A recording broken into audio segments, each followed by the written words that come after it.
Okay, so this video is going to go through the niches that I would start if I were to start over making a new marketing agency today.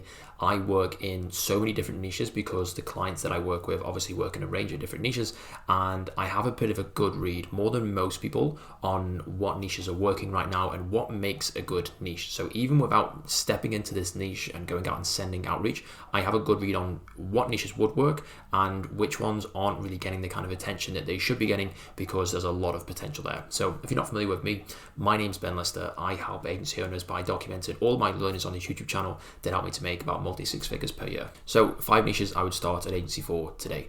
The first one is coaches. Now this can be really niche down, because I'm not even joking, there might be over 1 million coaches out there in the Western world, in the UK, the US, Australia, all that kind of stuff. And so you probably would have to niche this one down into fitness coaches, mindset coaches, executive coaches, life coaches. There's so many different ones. But the reason this is a good niche, like I said, there's so many, and then the LTV, the lifetime value for a customer for this niche, can be as high as $10,000 or $20,000 in total. And so you can find coaches out there who charge really high ticket stuff, 5, 10K. And obviously if you can bring them those clients, then you can make quite a lot just off selling them 1 or 2 clients, right? Maybe if you had a commission deal or something like that, this could work pretty well. The complexity of this, so basically how difficult this would be to actually work in this niche, it's pretty low. You're not going to have to be, doing really complex ads or anything like that. Maybe you're just going to have to sort of give a little bit more advice on how to do stuff on the outreach side of things, maybe a bit of content creation, something like that. We're not talking about, selling e-commerce products here or something like that. And then in terms of the strategies, how I would reach out to these people, I would probably avoid doing email straight away. I would look at doing DMs and cold calling.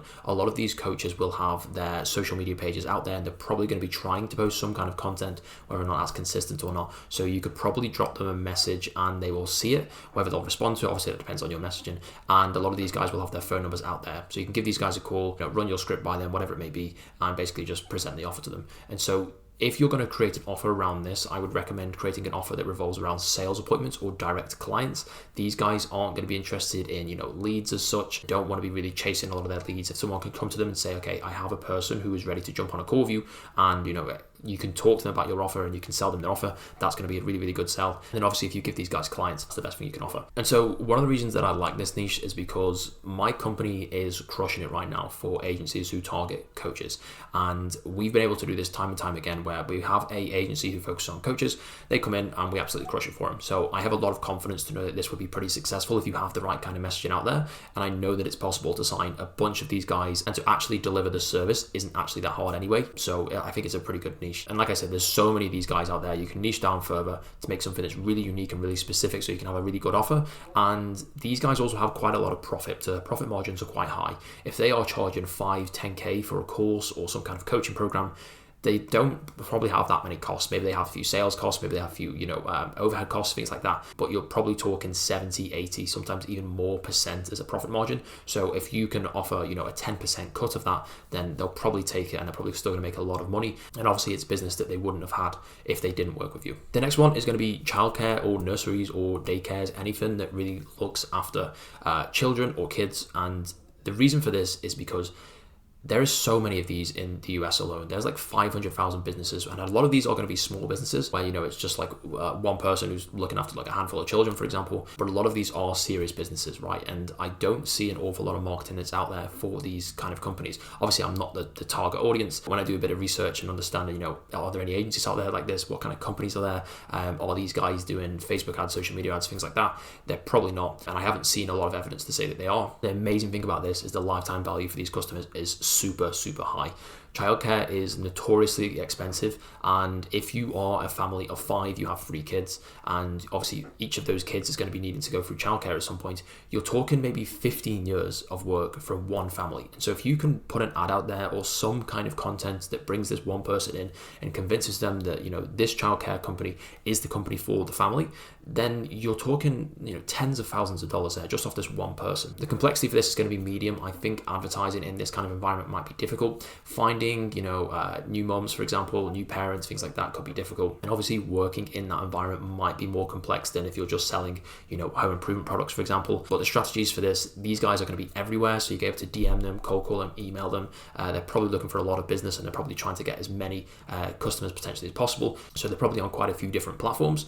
And the offer that you want here is to focus on either appointments, which is obviously the best thing. You can't really promise, clients and customers at this point with this kind of offer. And it would really depend on each lead and kind of how they react and, what they feel about the business, right? I don't think you could very much promise clients, because some people might think, I just don't get a good vibe from this place. I just don't want to work with this place. And so that's a kind of weird gray area. Obviously, when it comes to people putting their kids through childcare and stuff like that, it's going to be a pretty touchy subject, and people are going to have like their own opinions. And so this is one of the reasons why it's complex. But if you can focus on offering inquiries, so basically say, I can give you 10 inquiries per month, that's going to be a pretty good offer, because they know that the business owner can actually go and nurture these leads, and they can have some kind of appointment process. Maybe they bring the kids in and, just see if they like it and stuff like that. But yeah, this niche is pretty cool, because chance of actually making some super high ticket money off the clients is really, really high. And, the businesses are going to pay quite a lot of money for that. And so, yeah, there's a lot of businesses out there doing this. I don't see too many agencies targeting this right now. Maybe it's simply because of, the kind of business that it is, right? It's not this kind of, fun business like real estate or gyms or something like that. And maybe the actual method to go and deliver this service isn't fully out there, right? But if you can figure this one out, then I'm sure you can make an absolute ton of money from this. Next one is going to be couch or sofa stores. So this is really, really popular here in the UK. I did a search and I found like 32,000 decision makers. So we're talking, CEOs, presidents, managing directors of these companies. Lifetime value for this is going to be a little bit lower at like 1 to 3K, but these things are pretty expensive, right? And everyone needs to buy one. It's almost like when you sell a car, for example, that this person needs a car. If you're selling a couch, a sofa, this person needs to buy one, because, no one does this just for fun. I mean, I'm sure there's some people out there that, just want to buy loads and loads of extra ones. But if you're moving to a new place, if you need something in an apartment or a new house, whatever it is, you have to get one. It's kind of like you can't imagine a house without one. The complexity on this is going to be low to medium. If you're targeting these independent stores, then I think it's going to be easier to do that, where if you're talking these bigger guys where they probably have some kind of e-commerce presence already and you're going to try and replicate that, that's going to be pretty difficult. But if you're targeting the independent guys, then I think you can have a lot more success with that. And the offer is going to be, sales, store visits, or appointments. If it's on an e-commerce sense, then you obviously need to guarantee some kind of sales, some kind of revenue. But if you are dealing with a local brick and mortar independent stores, then store visits, appointments, that's the kind of thing you should be going for. And so, yeah, like I said, I recently bought one of these and they are pretty expensive, and it got me thinking.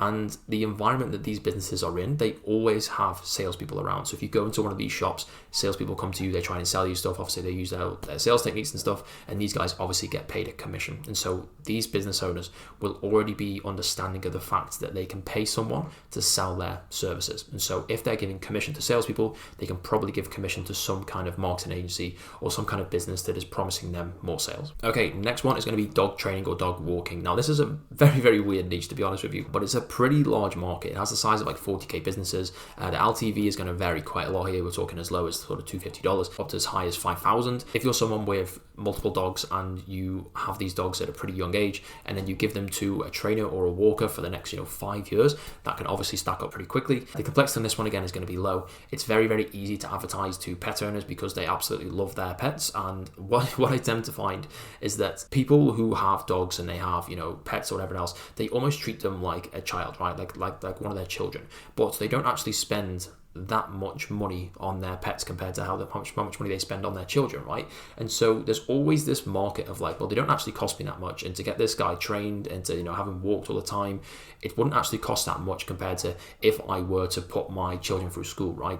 And so the difference in this is going to be pretty, pretty big. People have that budget to actually spend on their dog, and they're much more willing to do this than they would be for some generic product or just some kind of furniture or something like that, because they have this really strong emotional attachment to it. The strategies to reaching out to these guys, it's going to be DMs, it's going to be cold calling. I'm sure that you could do a little bit of email, but a lot of these businesses are going to be very social media based because they're looking for the general public. They're looking for regular people who have dogs. Maybe they'll be active in Facebook groups and things like that. And the offer, I think, would focus really around sort of like service trials, right? Like I can walk your dog. The first one will be free, for example, or the first training session in a 6-week course will be free, something like that. And that's what your offer is going to be. I can get you 20 of these, for example. So even though these two are separate niches and probably a little bit different in service, and the people that want these services are going to be different, there's almost 100 million dogs in America. And so the audience size for this is absolutely enormous. I think the crossover from marketing for someone for dog training and for someone for dog walking would be pretty similar. Obviously, dog walkers are going to be people who don't have much time and they're trying to look at to save their time,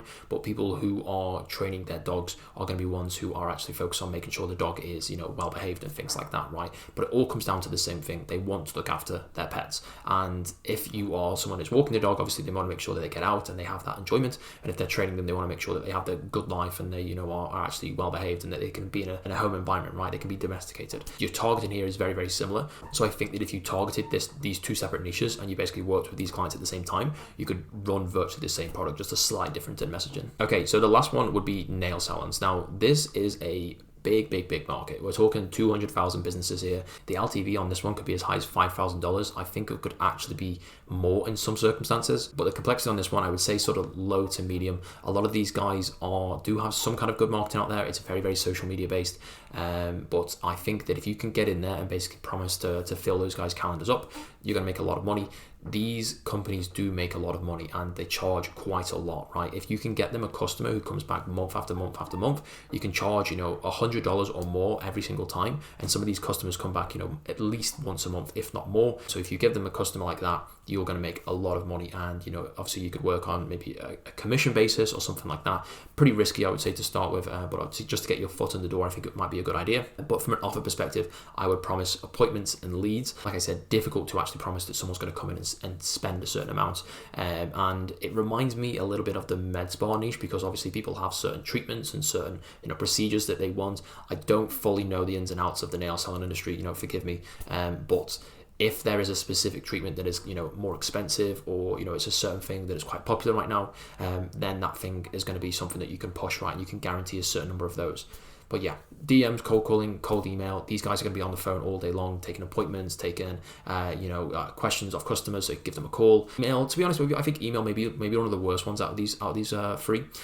Definitely DMs, because these guys are going to be all over Instagram and TikTok and all that kind of stuff. But yeah, I think the thing with this one is because the technology and the products are going to change quite often here. If you're not someone who has your nails done regularly, if you're not probably a girl who likes to get it done, then it might be difficult to keep up with that. You would have to kind of have your finger on the industry and maybe talking to your clients and understanding, what is new, what is not, because if things change pretty quickly, then your marketing needs to change on how you actually approach the customers and how you actually target the kind of businesses that you want to be your clients. I really want to see someone try out some of these niches and have success with this. I know if you tried this out and stuck with it and, you had some good messaging in there and you actually understood the niche quite well, you can make a lot of money from these niches, because I don't see a whole lot of businesses and a whole lot of agencies that are targeting these right now. And so, everyone does the gyms and the real estate and all that kind of stuff, right?